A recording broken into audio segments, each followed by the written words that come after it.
Bapak, Ibu, dan Saudara, salah satu yang terpenting dalam sejarah sebuah hubungan adalah kesetiaan. Bayangkan Bapak, Ibu, dan Saudara, kalau kesetiaan hilang dari kehidupan, kalau kesetiaan hilang dari rumah tanggamu, kalau kesetiaan hilang dari setiap hubungan yang saudara bangun itu. Makanya saudara, bagi orang Batak, apalagi dari sebuah hubungan pribadi antara laki-laki dan perempuan, kesetiaan itu digambarkan dengan cara yang luar biasa. Ada yang begitu elegan, lembut, sopan, bahkan ada yang ekstrim.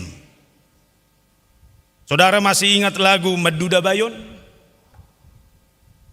Gambaran dari sebuah lirik lagu yang begitu disenangi oleh orang Batak yang mau menyatakan bagaimana dia berkomitmen setia dalam hubungannya itu.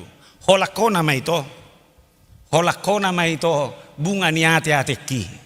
Bayangkan betapa dalamnya kata-kata itu. Lalu ketika sebuah perpisahan datang, lihatlah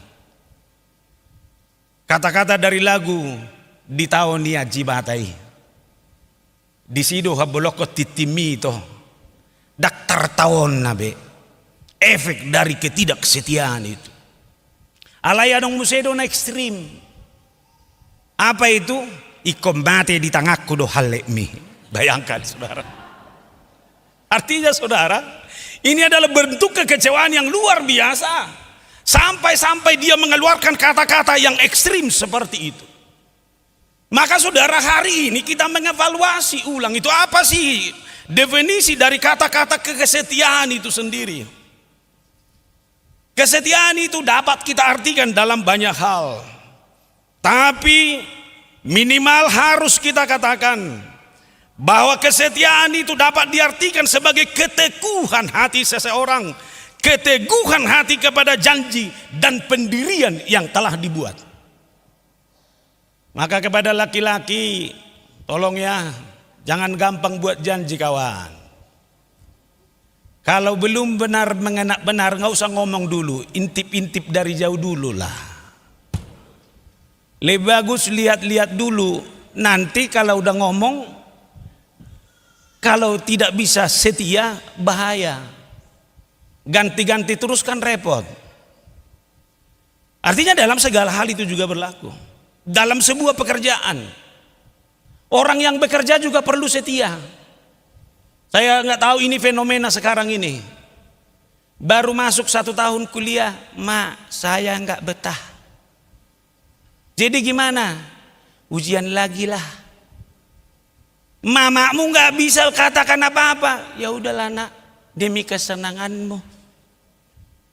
Ujian lagi lah, luluslah kemarin. Kau senang, mamamu babak belur. Kan itu. Dalam pekerjaan juga lihat sekarang aneh-aneh juga. Baru 1 tahun bekerja, bosan cari kerjaan yang lain. Akhirnya cari kerjaan yang lain. Bekerja di tempat lain belum ada lama, bosan pindah lagi. Akhirnya seperti pom bensin, semua mulai dari nol. Kapan kamu memiliki karir? Kapan kamu bisa mengekspektasikan dirimu dalam sebuah tanggung jawab yang terus menerus? Maka saudara, dalam hubungan beriman juga harus kita pikirkan. Kalau saudara setia dengan imanmu, maka pertanggungjawabkan imanmu lebih dari segala-galanya. Termasuk khotbah hari ini. Ini adalah bentuk kesetiaan saya. Saya pulang tadi malam, pesta kita itu jam 1. Tapi lihat saya tidak terlambat tadi. Ujolo rupiah usia piga-piga situ saat nak kira. Artinya demi sebuah kesetiaan ada konsekuensi. Ini harus kita pertanggungjawabkan dalam banyak hal. Itu sebabnya seorang bijak berkata, kesehatan adalah pemberian yang paling baik. Kepuasan adalah kekayaan terbesar. Dan kesetiaan adalah hubungan yang terbaik. Sudah? Artinya hubungan itu, relasi itu sangat berharga karena kesetiaan yang kita bangun. Maka saudara, kesetiaan itu akhir-akhir ini adalah sebuah hal yang sangat mahal dalam hidup ini. Seperti yang saya katakan tadi, orang gampang berubah-ubah. Orang gampang berubah dalam sikap. Orang gampang berubah keputusan. Orang tidak lagi mensyukuri apa yang dia miliki. Buat suami-suami yang ada di sini, ini live streaming kan? Atau suami-suami yang di rumah, gimana? Masih bersyukur dengan istri yang di sampingmu? Sekali kamu tidak bersyukur, kesetiaanmu akan teruji. Amin. Tokenat tapi songoni mada. Boha. Las de peroham mamer ngamata. Molo ngamo roti hati-hati. Gampang kamu tergoda. Sama juga dengan kepemilikan. Kalau kamu memiliki sebuah hal, kalau kamu tidak benar-benar hargai itu, maka kamu juga akan gampang bergeser, murah bosan. Anggo pangalahon isol masongoni. Itu horon, itu terbosan. Cari yang lain, bosan. Cari yang lain. Akhirnya furniturnya bisa ganti 3 kali setahun. Amang ngirinain nerak me bagasabah. Syukuril. Lalu yang kedua, kesetiaanlah yang melahirkan sebuah komitmen. Gak mungkin orang yang gak setia memiliki komitmen. Maka uji itu. Istri pacar di sana, megang handphone di sini. Lihat apa bang? Gak ada, TikTok aja katanya. Tapi sudah gambar yang lain di sini. Naif nggak? Lalu bagaimana kabar saudara memiliki komitmen yang kuat? Oleh karena itu bangun kesetiaan itu.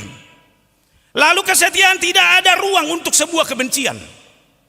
Orang yang setia tidak pernah membenci. Orang yang setia tidak akan pernah saling membenci. Ketidaksetiaanlah yang membuat kebencian itu ada di mana-mana. Tang lomoro hakku mamerengi. Puasa au mama botoi hancur. Maka sudah. Kalau hari ini kita evaluasi ulang kenapa kita harus setia? Maka saya harus katakan karena Tuhan itu adalah setia. Sebagai orang yang mempercayai Tuhan dalam kesetiaannya, maka saya juga sebagai orang percaya yang percaya kepada Tuhan, yang percaya itu harus setia dalam segala hal. Tuhan akan senantiasa mencintaimu sampai akhir zaman. Tuhan akan senantiasa menyertaimu sampai akhir zaman. Benar enggak penyertaannya itu sampai hari ini? Penyertaan Tuhanlah yang membuat saya mampu berdiri hingga saat ini. Penyertaan Tuhanlah yang membuat saya mampu melewati semua hal yang menyedihkan, semua tantangan pergumulan yang saya alami dalam segala hal di dalam kehidupan saya ini. Karena kalau Tuhan berjanji, Dia yang mencipta, lalu Dia berjanji memelihara, pemeliharaannya itu adalah pemeliharaan yang kekal selama-lamanya. Tapi kesetiaan kepada Tuhan itu adalah satu hal yang harus kita bangun. Kesetiaan saya kepada Tuhanlah yang mampu mendinamisir kehidupan saya, sehingga saya mampu mencintai kehidupan ini. 1 Yohanes 4 ayat 20. Jikalau seorang berkata aku mengasihi Allah dan ia membenci saudaranya, maka ia adalah pendusta. Karena barang siapa tidak mengasihi saudaranya yang dilihatnya, tidak mungkin ia mengasihi Allah yang tidak dilihatnya. Artinya saudara, kualitas sebuah hubungan yang saya bangun itu diinspirasi, itu disemangati, itu benar-benar berasal dari hubungan saya yang kuat dengan Allah. Orang yang setia dengan Allahnya, dia pasti setia dalam semua perkara di dalam kehidupannya sehari-hari. Nah saudara, sejauh mana kesetiaan ini terbangun dalam kehidupan kita masing-masing, mari kita belajar dari kitab Rut ini. Kitab Rut ini adalah sebuah kisah yang sangat mengharukan, namun penuh makna dan tercatat dalam sejarah bangsa Israel. Satu keluarga yang bernama Elimelek dan istrinya Naomi beserta dua anaknya, yaitu Mahlon dan Kilion, yang meninggalkan Bethlehem, kelahirannya, pergi ke negeri asing untuk merantau, yaitu ke Moab. Satu maksud dan tujuan adalah memperbaiki hidup karena berbagai pergumulan yang dialami di negeri asal. Maksud hati tidak ada yang salah. Memperbaiki hidup, membangun kesejahteraan, membangun masa depan itu baik. Merantau itu baik. Tapi kenyataan berkata lain. Di negeri Moab, Elimelek meninggal dunia, lalu disusul oleh kedua anaknya, Mahlon dan Kilion. Maka tinggallah Naomi beserta dua menantunya yang adalah perempuan Moab, yaitu Orpa dan Rut. Tapi akhirnya Orpa mengundurkan diri kembali kepada bangsanya dan agamanya. Maka yang tinggal kemudian adalah Naomi dan Rut. Nah saudara, dari kisah ini mari kita belajar yang pertama. Silakan perbaiki hidupmu. Merantau adalah baik demi memperbaiki masa depan di masa yang akan datang. Tetapi tetaplah setia dalam iman. Saudara tidak akan tahu apa yang akan terjadi di depan. Saudara tidak akan tahu apa yang akan terjadi besok. Saudara boleh mendesain diri sekarang sedemikian rupa sebagaimana keluarga ini. Mereka mendesain dirinya bermaksud meninggalkan, menjual semua hartanya di Bethlehem lalu pergi ke Moab. Mereka bermaksud memperbaiki kehidupan ini. Ternyata melenceng, luncas, tidak seperti yang mereka harapkan. Mereka menghadapi banyak pergumulan. Tinggal Naomi. Tapi seorang Naomi itu adalah seorang janda yang setia kepada imannya. Imanlah yang menguatkan orang dalam sebuah perjalanan yang pahit. Imanlah yang mendinamisir kehidupan orang sehingga dia mampu memberi jawab terhadap apapun yang dia hadapi sehari-hari. Nah saudara, mari kita kaitkan ini dengan kehidupan kita sebagai orang Batak. Orang Batak juga terkenal sebagai perantau, benar enggak? Saya selalu bilang, selama tanah bersisik orang Batak pasti ada di situ. Minimal marga manurung. Maka orang Batak agak mirip dengan suku yang lain, gak usah saya sebut. Tidak bisa melihat tanah kosong. Itor digarak, boy. Minimal, maaf, saya bukan mau membicarakan merendahkan sebuah profesi. Minimal dia buka tambal ban di situ sekalipun hanya 3 sepeda lewat satu hari. Tapi satu hal, hidupnya harus dimenangkan. Dia harus bangun itu. Tapi lihat luar biasanya orang Batak dalam merantau adalah kemanapun orang Batak merantau, gerejanya pasti dibawa. Benar enggak? Itu sebabnya gereja Batak berdiri di mana-mana. Aido menatabodo hami paddi tahun. Sohya paddi ta pasong-song gereja. Ngatakunak patak sohebat kami paddi tahun. Renai baik so. Jemaat yang membangun gereja dan aturan kita kan itu. Kalau gereja sudah dibangun, pujilah kelayakan. Sudah mampu enggak membayar, memenuhi kebutuhan seorang pelayannya, sudah baru didatangkan pendeta. Imai kok kamu hebat nih dawa. Jangan orang Batak itu adalah orang Batak yang menjunjung agamanya, menjunjung spiritualnya. Maka lihat, saya tidak tahu analisa saya ini salah atau tidak. Lebih hebat orang Batak bergereja di perantauan daripada di kampung. Ubur judo halak Batak merminggu di Pangarato daripada di hutan. Lihat gereja-gereja di kota penuh semuanya. Kenapa? Karena tantangan banyak. Gak bisa lagi kita jawab kesulitan ini. Kalau di kampung kan enak aja, gak ada tomat. Eda pinjam dulu tomatmu. Minggu depan saya ganti ya. Dikasih itu. Gak ada minyak goreng. Nantulang kata mama, minjam dulu 1 gelas minyak goreng. Dikasih itu. Tapi ada juga yang nggak pulang. Oh, doa palai katanya gitu. Tapi coba bikin di kota ini. Mana ada semua berbayar. Artinya ini mendesak kita bahwa kita hanya harus memenangkan diri kita sendiri dalam banyak hal itu. Lalu yang kedua, lihat jiwa orang Batak itu adalah pantang menyerah. Tolong ya orang muda di sini, lihat bapakmu itu yang lahir di kampung, jangan anggap enteng dengan bapakmu itu. Dia modal pas-pasan datang dari kampung, tapi lihat, dia tidak mau menyerah. Setitik apapun kesempatan itu dia jadikan peluang yang baik. Makanya ada lagu, kambing di kampung sendiri, banteng di perantauan. Ya lihat, di kampung dia bisa tenang-tenang, tapi kalau sudah merantau dia nyeruduk terus. Apapun dia akan seruduk. Positif ya. Selama dia tahu itu adalah bagian dari kehidupannya itu. Yang berikut, orang Batak itu adalah orang Batak yang gampang membaur. Saya pernah pendeta di Jonggol sana. Baru datang sebulan kawan itu udah bisa berbahasa Sunda Puang. Dari mana kau tahu itu? Itulah pendeta. Biar bisa beradaptasi.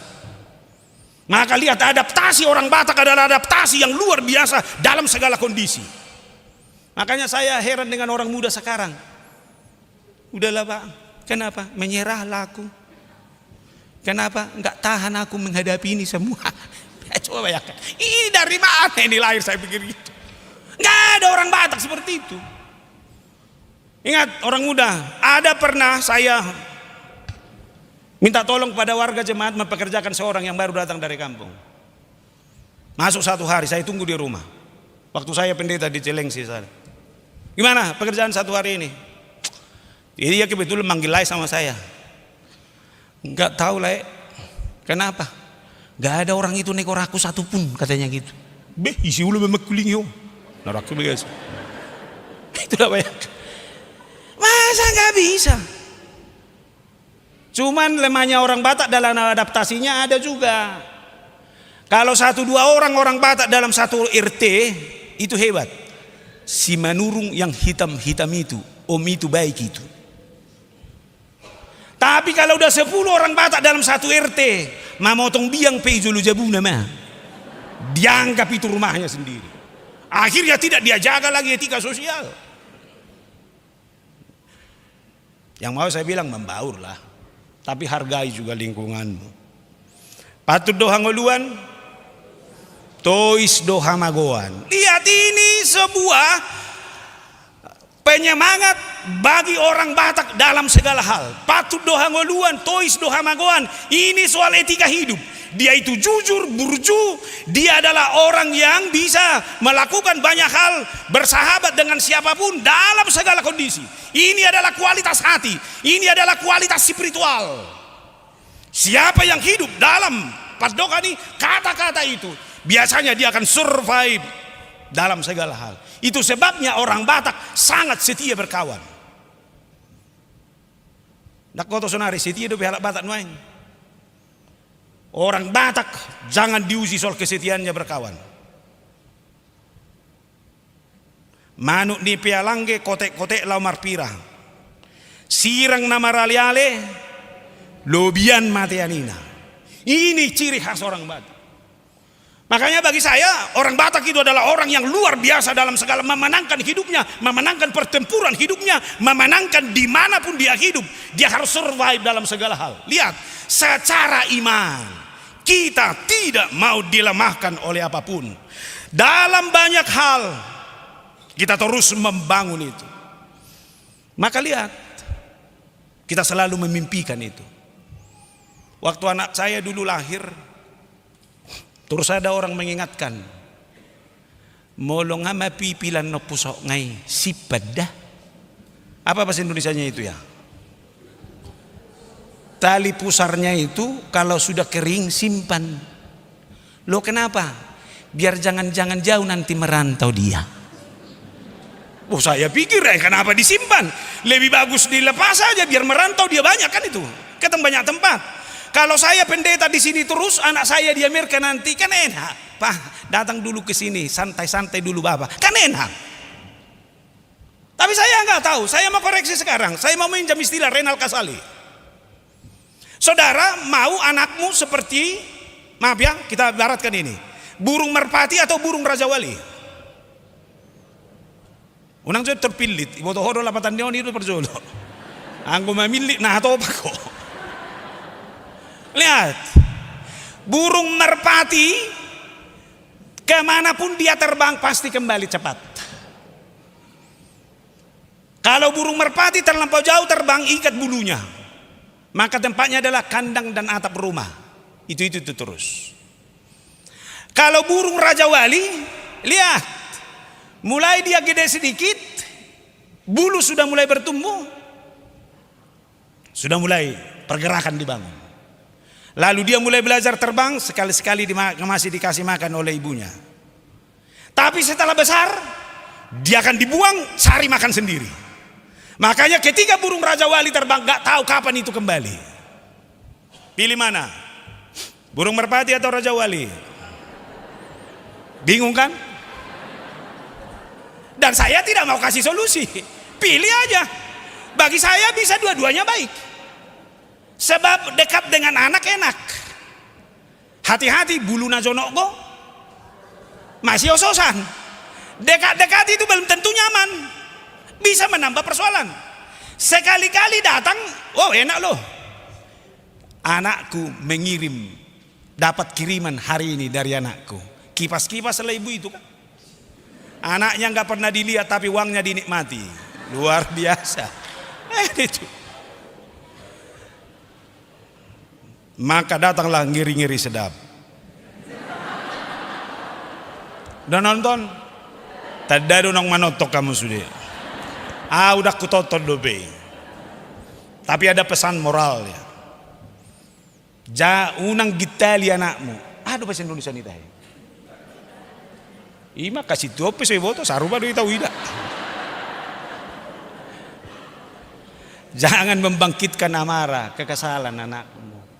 Jangan paksakan kehendakmu kepada anakmu. Berdiskusilah. Tapi buat anak-anak juga merantaulah. Tapi jangan merantau karena kesal sama bapakmu. Gak ada kan membangun itu. Maka lihat, sewaktu belum ada dulu pesawat terbang seperti selancar ini, orang Batak merantau itu hanya pakai kapal Tampomas. Kapal Tampomas itu 7 hari perjalanan kawan. Makanya di kampung kami kalau merantau dulu ke Jakarta ini harus dipotong dulu lomok-lomok. Lalu tulang donga sahuta semua dipanggil. Doa bersama Tuhan. Anakku si mangatur akan merantau. Karena kami tidak tahu bagaimana dia dirantau dan kapan pulang. Lalu diantarlah ke Belawan. Sampai ujung pesawat itu gak kelihatan lagi. Dan ibunya selalu bilang, horas-horas mahoda, soibegebe gak dengar apa-apa lagi. Tapi inilah. Tapi setelah makmur dan PMH lewat dari Lagu Boti dan handphone sudah ada. Kalau ada merantau dari kampung kami, lau mahuan noda, mama gak sempat ngantar ya. Sehat-sehatlah kau amang. Jumpai bapak tuamu ya. Begitu sampai kirim SMS ya. Begitu nyampe oma ngasahak biau sambil mersukil matutu.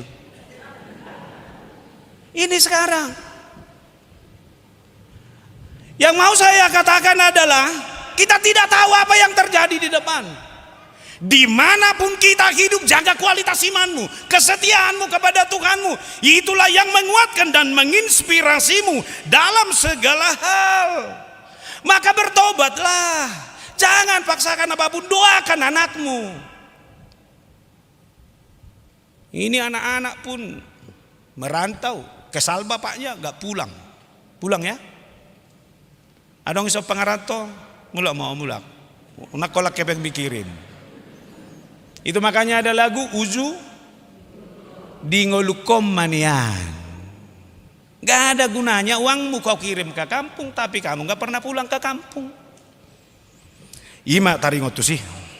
Yang kedua, belajar dari Naomi juga. Ini adalah filosofi hidup yang luar biasa. Lihat, Naomi itu sudah benar-benar menderita, ditinggalkan suaminya, ditinggalkan kedua anaknya. Tapi lihat bagaimana dia membangun orientasi. Seharusnya dia akan bujuk si Orpa dan Ruth itu untuk bersama dengan dia. Tapi orientasinya bukan dirinya, orientasinya adalah kehidupan. Orientasinya adalah masa depan dari kedua mantunya itu. Pulang ke negerimu, pulang kepada Allahmu. Saya ini tidak ada lagi yang bisa kau harapkan apa-apa. Di samping saya tidak memiliki saudara, saya juga tidak mungkin lagi menikah. Kalaupun saya menikah hari ini, malam ini, tidak mungkin kamu tunggu. Artinya saudara, dia memberikan pilihan dan kebebasan itu. Yang mau saya katakan, jangan paksa orang peduli sama kamu. Jangan paksa orang berkasihan sama kamu. Jangan paksa orang lain untuk mengerti keadaanmu.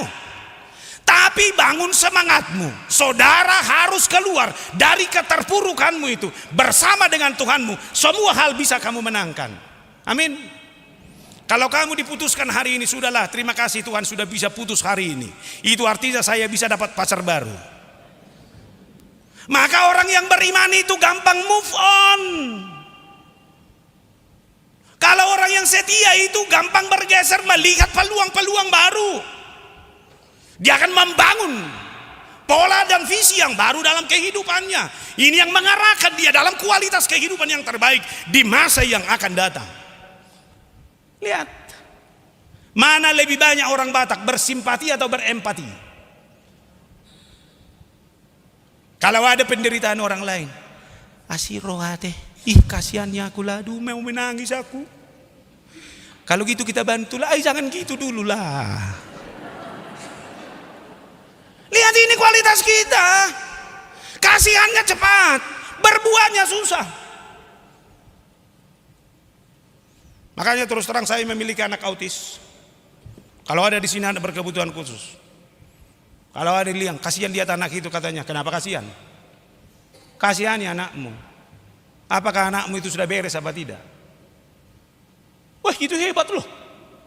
Anak saya diberikan dengan keberadaan yang seperti itu adalah berkat Tuhan bagi saya. Kenapa saya diuji sebagai orang tua? Apakah saya mampu menerima anak seperti itu atau tidak? Ini jangan keluhanmu yang keluar. Puasa masuk ngononau, dosa apa ini Tuhan? Borak dope sehat anakmu alai badal. Lebih berat. Artinya semua ini sisi adalah pergumulan. Tapi bagaimana saya melihat visi pergumulan saya itu dari iman spiritual saya, dari ketahanan ketuhanan yang saya percayai dalam kehidupan saya ini. Oleh karena itu saudara, jangan cengeng. Jangan gampang putus asa. Jangan gampang mendele. Amin. Oke, lalu yang berikut. Menikah beda agama. Lihat, ini adalah pesan moral yang luar biasa dari Nats ini. Naomi memiliki dua menantu, Orpa dan Ruth. Itu orang Moab, bukan sebangsanya, bukan seagamanya. Tapi lihat kualitas Ruth. Orpa meninggalkan dia. Itinggal ko julium mamuse. Inaruh aku ibagasin ya lau mati. Tapi ini lihat Ruth kualitasnya. Dia boleh beda agama dengan mertuanya, tapi ketika keputusan imannya berubah, dia benar-benar seorang Ruth yang luar biasa dalam kesetiaannya sebagai seorang perempuan. Kita juga sebagai orang Batak berpikir, bercita-cita, berkeinginan.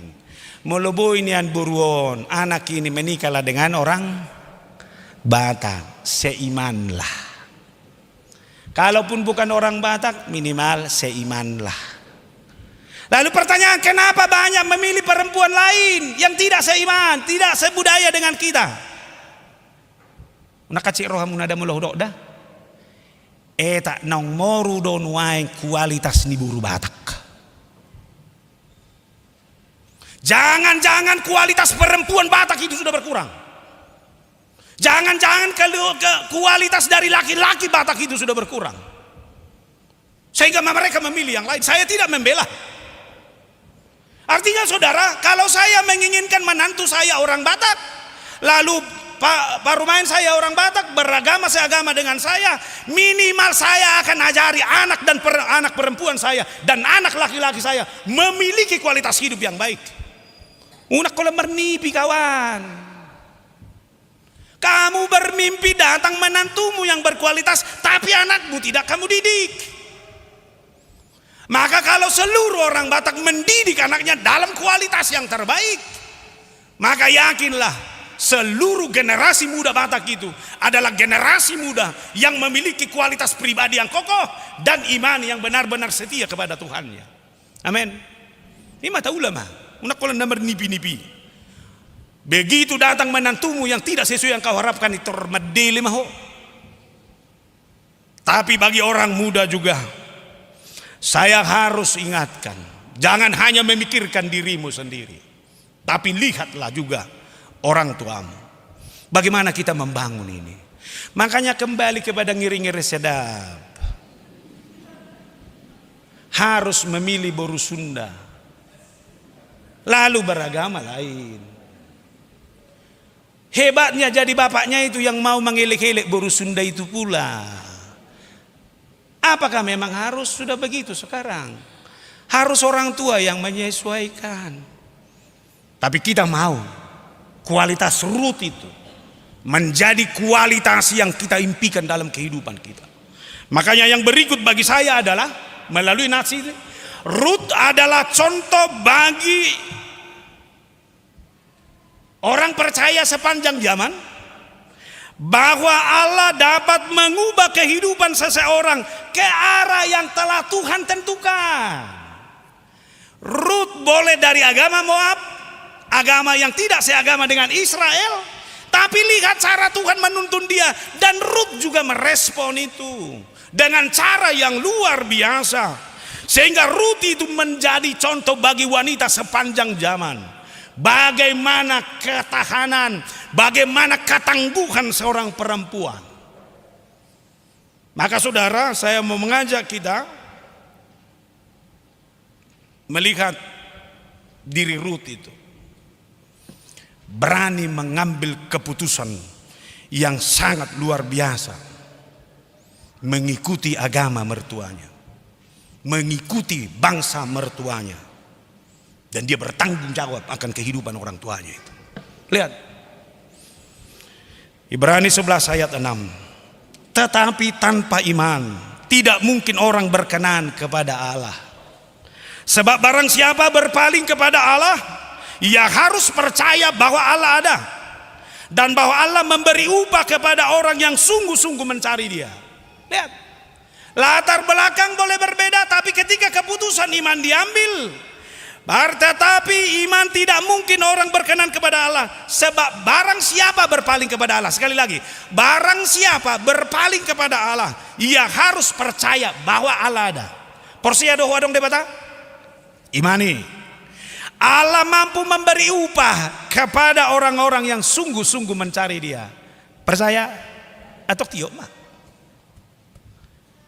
Inilah pribadi, inilah keputusan iman yang ada dalam diri Rut itu. Maka yang pertama, Rut itu adalah orang yang setia. Lihat, semua budaya pasti membuka peluang ini. Kalau seorang perempuan sudah sendiri, ditinggalkan suaminya, dia bisa menikah lagi. Di HKBP ibu itu bisa ngoni, boy, nababel boy itu menguli musik, nggak ada masalah itu. Apalagi dalam budaya Batak, dulu nggak tahu sekarang kayaknya udah nggak mungkin lagi, nggak pernah lagi. Kalau seorang perempuan ditinggal suaminya, belum memiliki anak, dulu itu dari kuburan langsung pulang ke rumah orang tuanya. Itu dulu. Tapi sekarang itu nggak lagi. Sudah banyak orang yang sudah seperti itu, tetapi tetap bersama dengan keluarga suaminya, nggak ada masalah. Artinya lihat, ini kesetiaan seorang Rut ini. Dia tidak mengambil pilihan itu. Dia mengatakan untuk tetap bersama dengan mertuanya Naomi. Dan kesetiaannya dia tunjukkan. Dia setia ketika suaminya masih hidup. Dan dia setia juga ketika dia sudah menjadi janda. Nang dohonokku tuak kaina nama belu. Sutung buli bihamu dang nai dohonokku. Tapi yang mau ditunjukkan oleh seorang Ruth ini adalah kualitas hidup. Sebab dalam konsep diri yang berikut, dia menunjukkan itu sebagai seorang perempuan pekerja keras. Kesetiaannya lah yang memutuskan dia untuk mengikuti Naomi. Dia menjadi seorang pekerja keras bukan demi dirinya, tapi demi mertuanya. Bayangkan dia tidak merasa malu harus memungut jelai yang dipanen di ladang orang lain, yaitu Boas. Bahkan sekalipun Boas sangat mengasihani dia, dia tidak mau duduk diam. Dia bekerja terus. Ini sakit nebel gedut di kita. Ketika ada kesempatan, pergunakan kesempatan sebaik-baiknya. Kalau bisa tidak bekerja keras, dengan senang-senang tenang nikmati. Seorang Ruth nggak mau seperti itu. Bukankah Boas sudah memberikan kenyamanan itu? Tapi dia berkata dengan bekerja keras dia harus memenangkan itu. Maka saya ingatkan, mari kita lakukan ini. Anggo dia ibu orang Batak yang sendiri memang daksi ragu honok tononate. Nagudangan ina nama balu di tonga-tonga ni halak Batak lam jago mengajari anaknya. Itu sebabnya seorang perempuan yang sudah sendiri nama balu di orang Batak, anak-anaknya sukses semua kawan. Asal mah dihapadoton. Berjuanglah. Lalu yang berikut, dia juga adalah orang yang benar-benar mampu menunjukkan rasa terima kasih yang luar biasa. Saudara tahu bagaimana Ruth itu ketika Boas yang mengagumi hidupnya lalu mau memperistri seorang Ruth. Apa kata Ruth?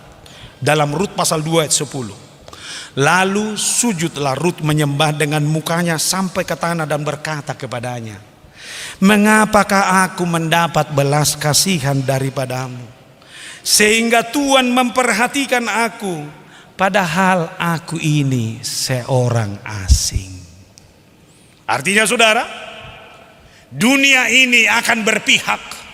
Dunia ini akan memilih kepada orang yang benar-benar setia dalam janjinya, setia dalam komitmennya, setia dalam imannya.